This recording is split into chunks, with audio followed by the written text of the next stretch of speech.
오늘의 여러분들과 사순절을 맞이해서요, 어떤 예수님을 고백하십니까? 라는 제목으로 다 같이 하나님의 말씀 나누도록 하겠습니다. 우리 말씀 나누기 전에 앞뒤 좌우로 마음과 정성을 모아서요, 예수님의 이름으로 축복의 인사 나누도록 하겠습니다. 예수님의 이름으로 사랑하고 축복합니다. 예수님의 이름으로 사랑하고 축복합니다. 말씀 나누도록 하겠습니다. 미국인 사파가 롱캅이 그린 그림 중에 이런 그림이 있습니다. 어떤 게임쇼에 턱수염이 있고 머리가 긴 3명의 경쟁자가 나란히 앉아 있습니다. 그 중에 첫 번째 사람은 머리를 단정하게 깎았으며 턱수염을 잘 정리하였고 앉아있는 모습 또한 크고 품위가 있어 보입니다. 그 사람은 꼭 우리가 크리스마스 때가 되면 흔히 보는 그런 예수님의 모습과 정말로 많이 닮아져 있습니다. 그 사람 앞에는 이런 이름표가 놓여져 있습니다. 개신교의 예수라고 말이죠. 또한 두 번째 사람의 모습은 첫 번째 사람과는 사뭇 다른 모습으로 누군가에게 맞은 것처럼 피투성이가 되어 있고 그의 두 눈은 어둡고 침울하게 보입니다. 머리는 푹 눌러쓴 가시면류관 때문에 흘러내린 핏자국이 얼굴에 남아 있고요. 그의 손과 발은 어딘가에 다친 것처럼 그렇게 험한 상처로 얼룩져 있습니다. 그 사람의 이름표에는 이렇게 쓰여져 있습니다. 카톨릭의 예수라고 말이죠. 마지막 세 번째 사람은 수염이 덕수룩하고 지저분해 보입니다. 키는 작고 못생겼으며 코는 주먹코를 하고 있고 그의 두 팔에는 어느 정도의 근육이 붙어 있습니다. 그의 손은 투박한 농부의 손처럼 마디마디마다 굳은 살과 상처로 얼룩져 있고요. 그의 몸은 햇빛이 그을린 것처럼 그렇게 검게 보여집니다. 그 사람 앞에는 이렇게 쓰여져 있습니다. 역사적 예수라고 말이죠. 그리고 마지막으로 그 만화의 아래쪽에는 굵은 글씨로 이런 문구가 쓰여져 있습니다. 예수님 일어나세요 라고 말이죠. 사랑하는 성도 여러분, 제가 말씀을 들어가기 전에 이렇듯 롱캅의 그림을 설명한 이유는 이 그림에서 제시하는 질문이 오늘 우리가 함께 나눌 말씀의 시작이자 함께 풀어가야 할 물음이기도 하기 때문입니다. 또한 이 물음은 그리스도인이라면 한 번쯤 들어보았을 질문이요, 한 번쯤 생각해보고 탐구해보았을 물음일 것입니다. 즉, 그 물음은 바로 여러분들에게 예수님은 무엇이냐라는 것입니다. 또는 여러분들이 알고 있는 예수님은 어떤 분이냐라는 것입니다. 사랑하는 성도 여러분, 여러분들에게 예수님은 무엇입니까? 아니, 여러분들에게 예수님은 어떤 존재, 어떤 분이십니까? 제가 여러분들에게 드리는 이 질문은 제 개인의 독창적인 질문이 아닌 성경 이곳저곳에서 보여지는 질문의 내용이요, 어쩌면 성경 66권의 모든 내용을 다 읽고 나서 마지막으로 성경이 우리에게 드리는 질문이기도 한 것입니다. 즉, 창세기부터 요한계시록까지 성경을 다 읽고 덮었을 때 마지막으로 성경이 우리에게 던지는 그래서 너에게 예수님은 무엇이냐라는 질문이라는 것입니다. 사랑하는 성도 여러분, 여러분들 각 개인에게 예수님은 어떤 분이십니까? 또는 여러분들에게 예수님은 어떤 분으로서 다가오셨고 여러분들 또한 그 예수님을 어떤 분으로서 고백하고 계십니까? 우리가 읽고 있는 성경에서는 특히 공관복음서인 마태, 마가, 누가복음에서는 예수님에 대한 고백이 참 많이 나옵니다. 그 고백은 마치 한 사람을 고백하는 것이 아니라 여러 사람을 고백하는 것처럼 그렇게 보여지기도 하고 그 고백에 따라 당시 예수님이 사람들에게 어떤 분으로서 비춰졌었는지를 우리는 간접적으로나마 알 수 있게 됩니다. 즉, 예수님에 대한 세상의 고백, 예수님에 대한 평가가 나온다는 것입니다. 그 한 예로 오늘 우리가 함께 읽은 본문에서도 알 수 있듯이 예수님의 친척분들은 예수님을 정신 이상자 또는 미친 사람이라고 고백하였고, 당시 성경을 전문적으로 공부했던 율법학자들은 예수님을 귀신 들린 사람 또는 바알세불이라 고백하였다는 것입니다. 그야말로 우리가 생각하고 있는 그런 고백이 아니라 참으로 황당하고 어처구니 없는 고백이다라는 것입니다. 또한 로마의 힘을 등에 지고 유대 땅을 다스리고 있던 헤롯은 예수님을 단순히 주술사나 미치광이 또는 국가의 반역자쯤으로 여겨 그분을 가볍게 생각하였고, 로마인이라 할 수 있는 빌라도는 예수님을 정확히 몰랐기에 그분을 성난 군중들에게 쉽게 내어주고 십자가에 못 박게 하였다는 것입니다. 그렇습니다. 십자가 아래에서 예수님에게 침을 뱉고 욕했던 무리나 그분의 무덤을 지켰던 로마 군인이나 심지어 그분을 따라다녔던 사랑하는 제자들이나 모두 다 그분을 그저 미친 사람, 힘없는 설교자 또는 정치적 반역을 꿈꾸는 한 명의 정치적 지도자로서만 생각하였고 그렇게 고백하였다는 것입니다. 이 말은 즉 그들의 입장에서 생각해 보았을 때 예수님이 부활하시기 전까지는 예수님이 우리가 알고 있는 그런 사도신경에서 고백되어지는 예수님이 아니었다라는 것입니다. 그들의 생각으로는 말이죠. 그렇습니다. 그들에게 예수님은 그저 그렇고 그런 그들보다 더욱더 떨어지고 더욱더 미천한 계급의 한 명의 별 볼 일 없는 사람으로 받아줬었다라는 것입니다. 그렇습니다. 그들은 예수라는 이름에 숨겨져 있는 그분의 진정한 모습을 몰랐던 것입니다. 그들은 당시 떠돌아다니며 말씀을 전하는 여러 설교자들처럼 예수님도 그렇고 그런 사람일 거라 생각하였던 것입니다. 그저 여러 강대국들로부터 나라를 빼앗긴 가운데 속에 잠시나마 작은 위로와 희망을 주는 것, 그것이 바로 예수님이 하는 일의 전부였다 생각하였던 것입니다. 예수님이 부활하시기 전까지 말이죠. 이렇듯 예수님의 활동이 기록되어져 있는 공간복음서를 통해 우리는 가지각색의 예수님의 고백을 듣게 됩니다. 그리고 그 고백은 성별, 나이, 국적을 초월하여 각자의 위치와 생각이 드러나 있고 또한 당시 예수님이 활동하셨던 시대에 예수님의 개인적인 상황과 환경, 어려움 등을 알 수 있게 된다는 것입니다. 그 한 예로 예수님이 하나님 나라 운동을 전하시던 도중 고향에서 말씀을 전하셨던 적이 계셨는데 이때 고향 사람들은 예수님을 목수의 아들이라 고백하였습니다. 이 고백은 예수님의 인간적인 관계에 대한 고백이었기에 예수님의 진정한 본 모습을 가리는 결과를 낳았고 한편으로는 예수님의 기적과 함께 예수님에 대한 믿음도 얻지 못하는 결과를 낳게 하였다는 것입니다. 그야말로 고향 사람들은 다른 사람들에 비해 예수님에 대한 인간적인 정보는 많이 알고 있을지는 몰라도 그만큼 예수님이 행하시는 가운데 속에 그분의 기적과 은혜 체험은 얻지 못하였던 것입니다.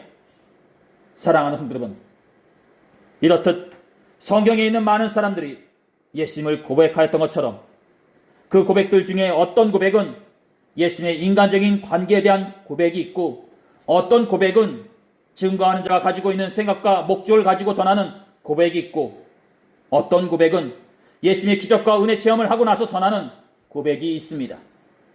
하지만 이 많은 고백들 중에 우리는 과연 어느 고백이 진정한 예수님의 고백이고 어느 것이 성경에서 전하고 있는 참된 고백인지 의문을 품게 된다는 것입니다.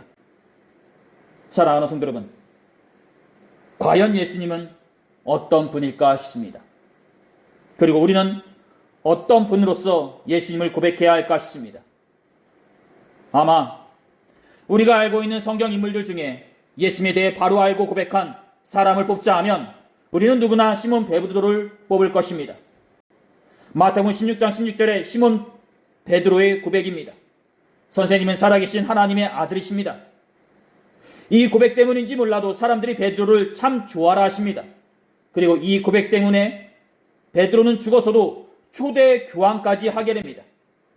그야말로 말 한마디로 한 번에 뜬 사람이라 볼 수 있을 것입니다. 그리고 또 한 명의 사람을 뽑자면 마가복음 15장 39절에 나와 있는 로마 백부장의 고백을 뽑을 것입니다. 마가복음 15장 39절에서 로마 백부장이 고백합니다. 예수를 향하여 섰던 백부장이 그렇게 운명하심을 보고 가로되 이 사람은 진실로 하나님의 아들이었다 하더라.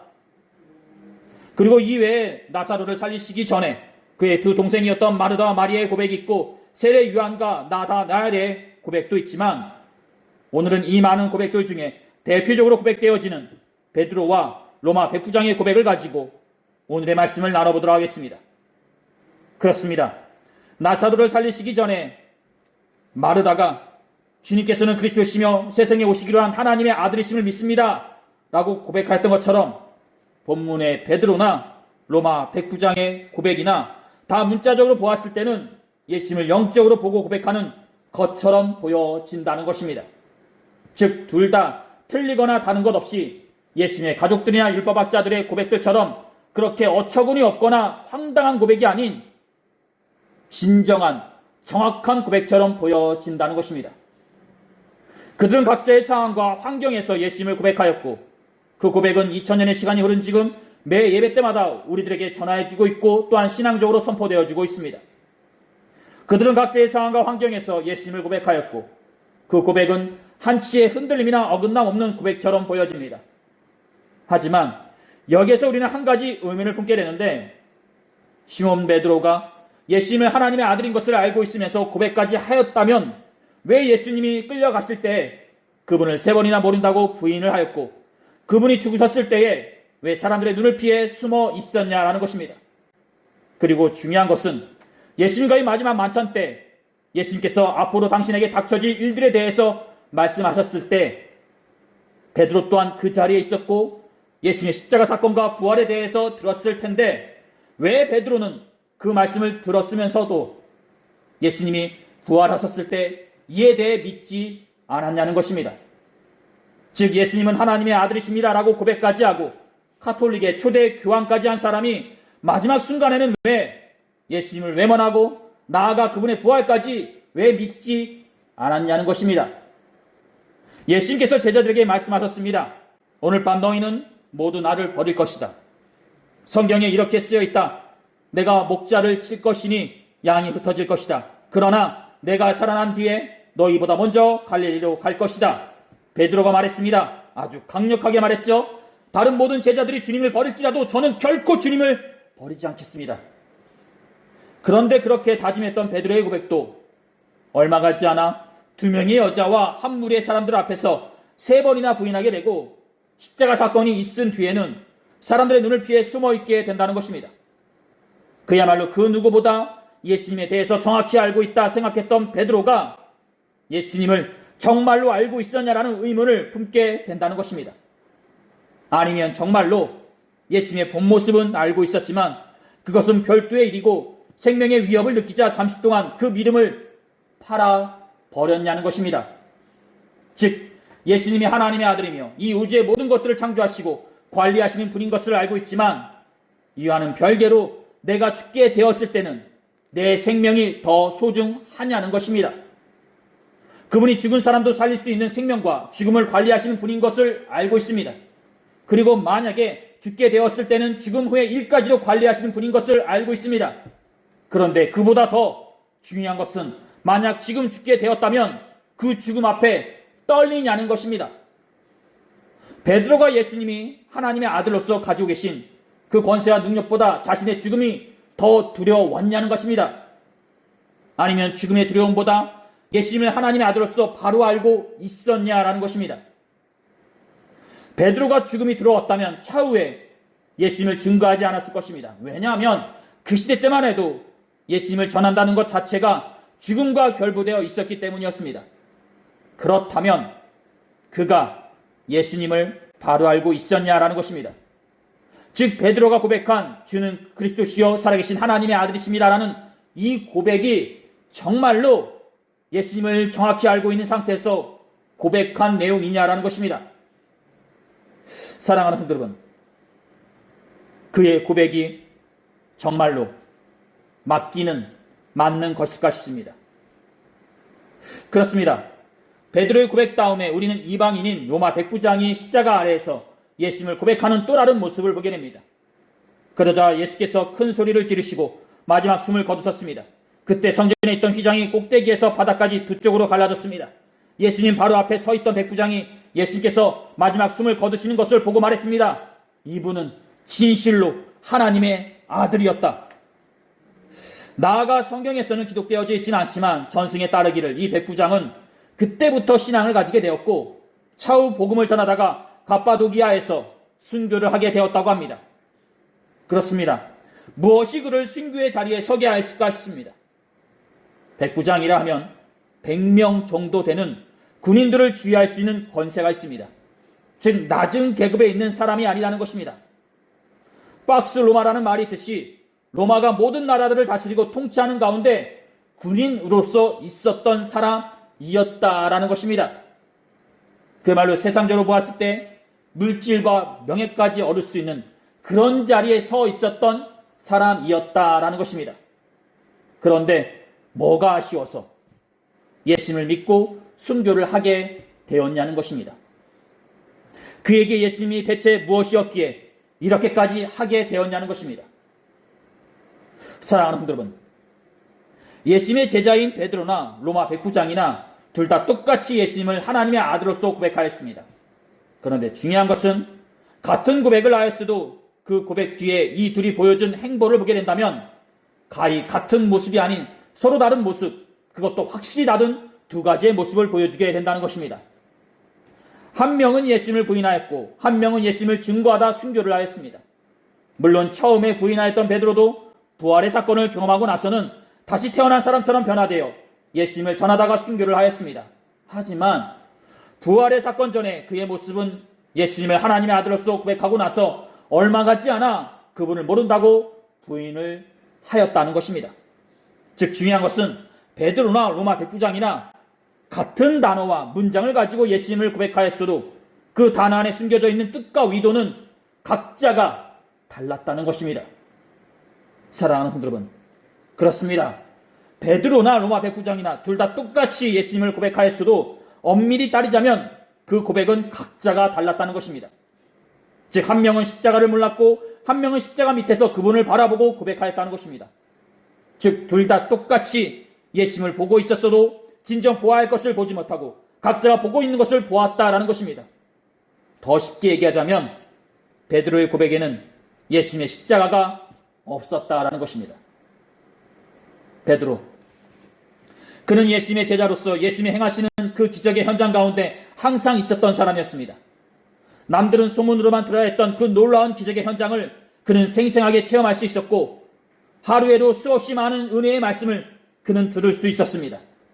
하지만 그 기적 뒤에 숨겨진 예수님이 짊어지고 가시는 그 십자가를 그는 보지 못하였던 것입니다. 그렇습니다. 베드로는 예수님이 행하시는 그 기적만 보았던 것입니다. 예수님이 행하시는 기적과 이적, 그리고 가시적인 모든 것들, 그분의 병고침의 능력, 그분이 귀신 들린 자의 귀신을 내쫓은 사건, 그리고 부족한 보리떡 5개와 물고기 2마리도 수많은 사람들의 배를 채운 사건, 바다를 잠잠하게 채운 사건, 죽었던 나사로를 다시 살린 사건, 그리고 매 순간마다 지혜로운 말씀으로 바리새인들의 시험을 이긴 사건 등 베드로는 이렇듯 이런 것들을 보고서 예수님을 하나님의 아들이라 고백하였던 것입니다. 하지만 베드로는 여기까지였고 그 수많은 기적들보다 더 크고 놀라운 십자가 위에서의 기적, 즉 십자가 위에서 행하시는 예수님의 그 크나큰 능력을 베드로는 이해하지 못하였던 것입니다. 즉 정확하게 얘기해서 베드로의 고백은 십자가 위에서 아낌없이 내어주는 예수님의 능력에 대한 고백은 아니었다라는 것입니다.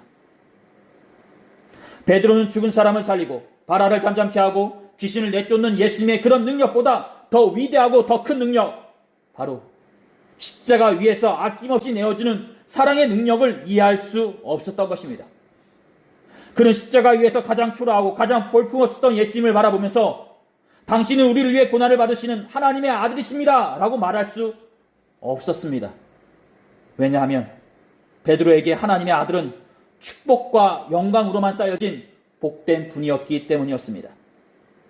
사랑하는 성도 여러분, 이렇듯 현대를 우리들도 십자가를 바라보면서 예수님을 고백하기보다 그분이 행하시는 놀라운 일들만 바라보고 그분을 믿고 고백할 때가 있지 않나 싶습니다. 예수께서 나의 이 문제를 해결해 주시기를, 예수님이 살아계시다면 나에게 놀라운 기적의 사건들을 허락하시기를, 그리고 이 문제와 일들이 해결되지 않거나 나의 뜻대로 이루어지지 않는다면 그때 와서 나는 예수님을 모르라고 하며 부인하거나 믿음의 길에서 떠나가지 않냐는 것입니다. 왜냐? 예수님은 항상 나에게 좋은 일들과 축복만 허락해 주셔야 하는 하나님의 아들이어야 하기 때문입니다. 그리고 그것이 우리가 고백하는 예수님은 하나님의 아들이십니다라는 고백이지 않냐라는 것입니다. 사랑하는 성도 여러분, 우리의 고백 가운데 십자가가 있는지 살펴보았으면 합니다. 우리를 위해 죽으시고 다시 살으신 예수님의 십자가의 고난과 부활의 고백이 우리의 신앙 가운데 있냐는 것입니다.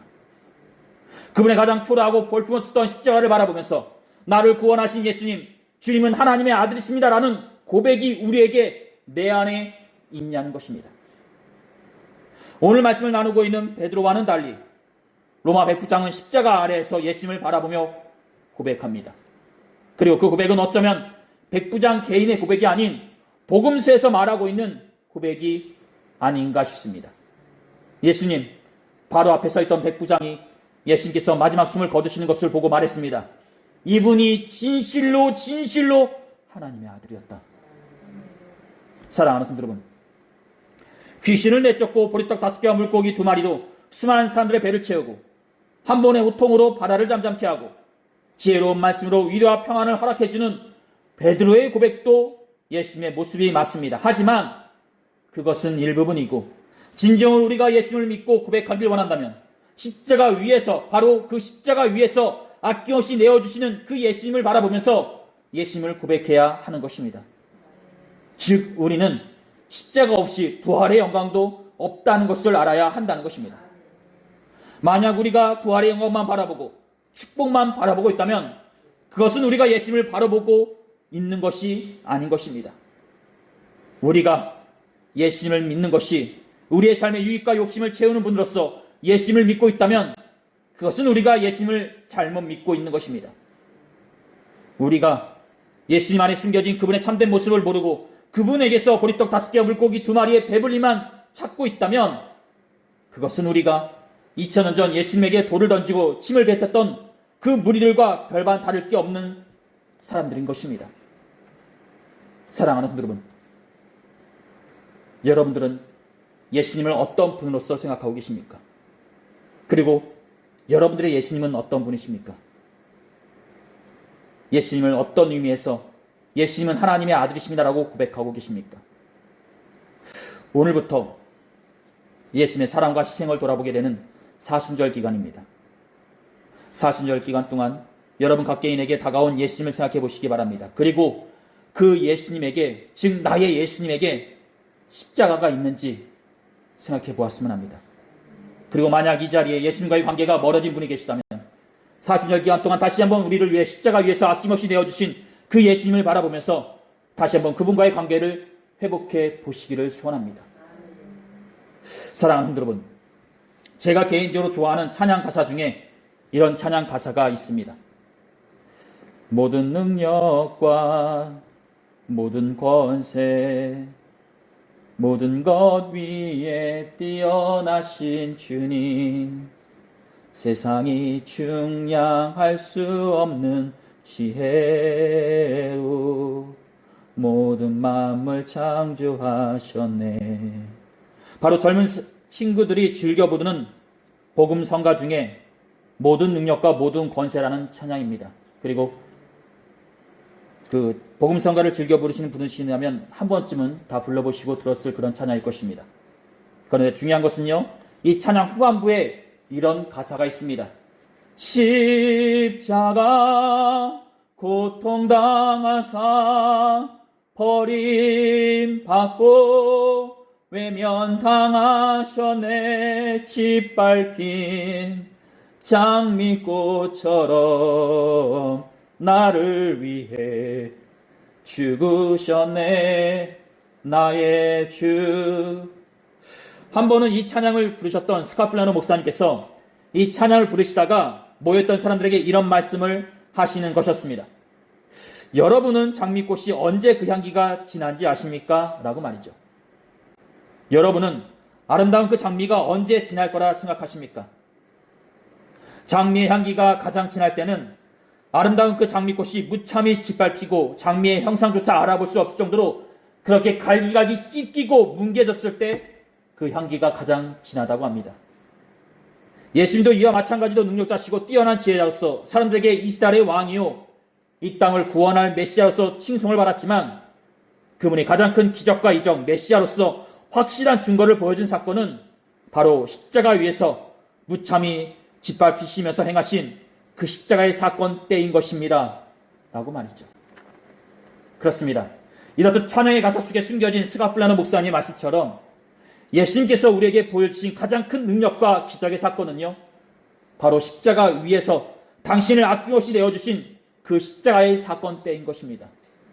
그리고 현재 우리가 진정으로 예수님을 고백하기 원한다면 바로 그 십자가 위에 계신 예수님을 바라보며 고백해야 하는 것입니다.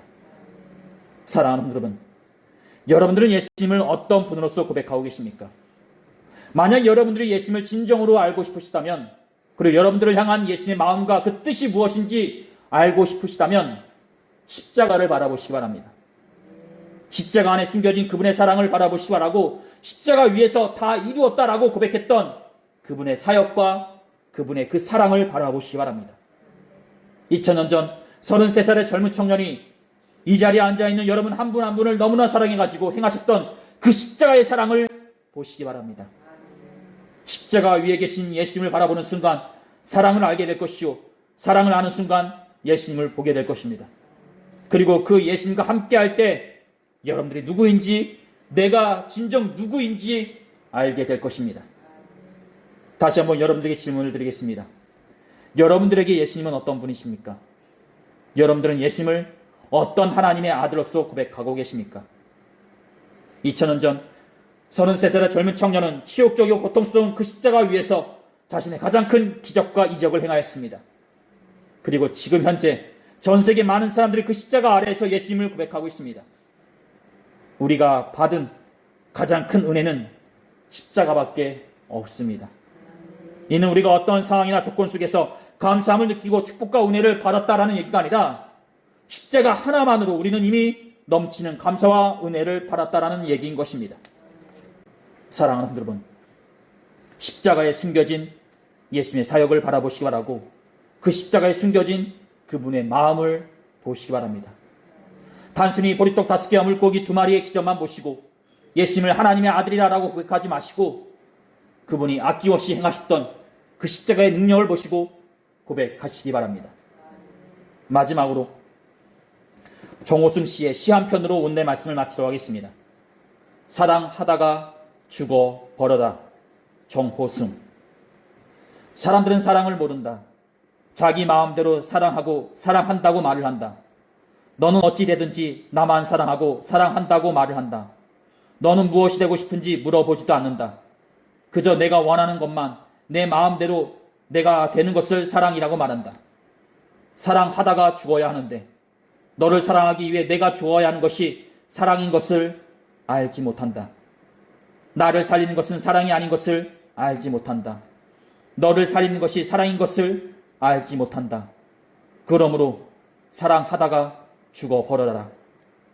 사랑에서 자신의 몸까지 내어주신 예수님을 바라보시면서 예수님의 사역을 돌아보시고요, 그분에 대한 우리의 고백을 다시 한번 살펴보시는 저와 여러분들의 시기를 간절히 축원드립니다. 40년 기간 동안 우리의 고백 가운데, 우리가 고백하는 그 예수님의 고백 가운데 십자가가 있기를 두 손 모아 소원합니다. 오늘 하나님께서 우리들에게 주신 말씀 여기까지입니다. 기도하시겠습니다. 귀하시 복되신 우리 주 하나님 아버지, 우리를 위해 죽으신 예수님을 우리가 기억합니다. 우리를 사랑하시고 우리를 위해 죽으신 그 십자가 아래에서 우리는 예배를 드립니다. 이 예배로서 조금 더 예수님의 마음을 알게 하시고 이 예배를 통하여 조금 더 예수님께 다가가게 하여 주시옵소서.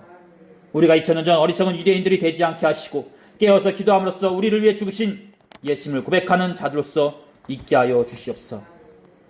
감사함을 드리며 이 모든 기도를 우리 주 예수 그리스도의 이름으로 간절히 기도드렸사옵나이다. 아멘.